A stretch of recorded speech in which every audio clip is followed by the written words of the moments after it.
அவரிடம் விடை பெற்றுக் கொண்டு ஊர் திரும்பினான். வரும் வழியிலே காட்டின் நடுவே ஆலயம் ஒன்றைக் கண்டான். ஆலயத்தினெதிரில் அழகிய ஏரி ஒன்றிருந்தது. சக்கரவாக பறவைகள் தெளிந்த ஏரி நீரிலே ஜோடி ஜோடியாக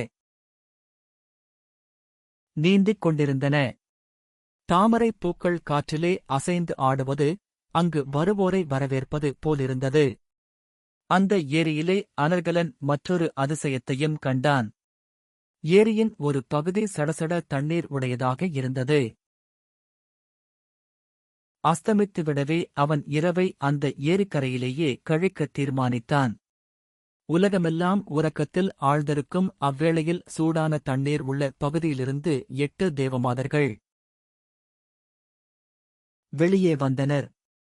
அவர்கள் கோயிலுக்குச் சென்று அங்கு குடிகொண்டிருக்கும் பகவானை சோடசோபசார பூஜை செய்து ஆராதித்தார்கள். பிறகு தெய்வ சந்நிதியில் ஆடிப்பாடி தெய்வத்தை வழிபட்டனர். பகவானும் அவர்களுடைய ஆராதனையால் திருப்தியுற்றவராய் அவர்களுக்கு பிரசாதம் அருளினார். அனர்கலன் இருந்த இடத்தை விட்டு அசையாமல் இக்காட்சிகளை பார்த்துக் கொண்டிருந்தான். விடியும் நேரத்தில் அவர்கள் திரும்பிச் செல்லும்போது அங்கு உட்கார்ந்திருந்த அனர்கலனைக் கண்டார்கள். ஐயா, நீங்களும் வருகிறீர்களா? எங்கள் நகரத்திற்குப் போகலாம் என்று அவர்களில் ஒருத்தி மோகப் பரவசத்துடன்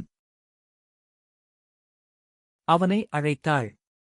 ரொம்பவும் சந்தோஷம், நானும் உங்களுடன் வருகிறேன் என்று புறப்பட்டான் அனர்கலன்.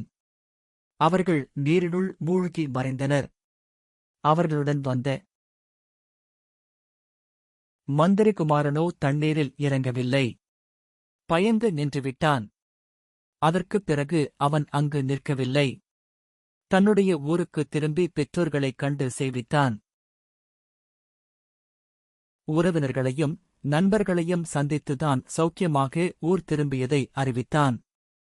மறுநாள் விக்ரமாதித்ய மன்னனை பார்ப்பதற்காக அரண்மனைக்குச் சென்றான். அனர்கலா, வா, இத்தனை காலமாக உன்னைக் காணவில்லையே, எங்கு சென்றிருந்தாய் என்று அன்புடன் கேட்டான் விக்கிரமன். அரசே, நான் சகல சாஸ்திரங்களையும் கற்றுவர வெளிநாட்டிற்குச் சென்றிருந்தேன் என்று பதிலளித்தான் அனர்கலன். மிகவும் சந்தோஷம்.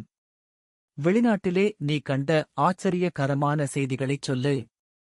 உன்னுடன் நானும் கேட்டு ஆனந்திக்கிறேன் என்றான் வேந்தன். அனர்கலன் காட்டின் மத்தியிலே ஏரிக்கரையில்தான் கண்ட அதிசயத்தைத் தெரிவித்தான். அரசே, என்னையும் தங்களுடன் வருமாறு அழைத்தார்கள். நானும் கிளம்பிச் சென்றேன். அவர்கள் நீரில் மூழ்கி கீழே சென்றதும் எனக்கு தைரியம் வரவில்லை. பின் தங்கிவிட்டேன்.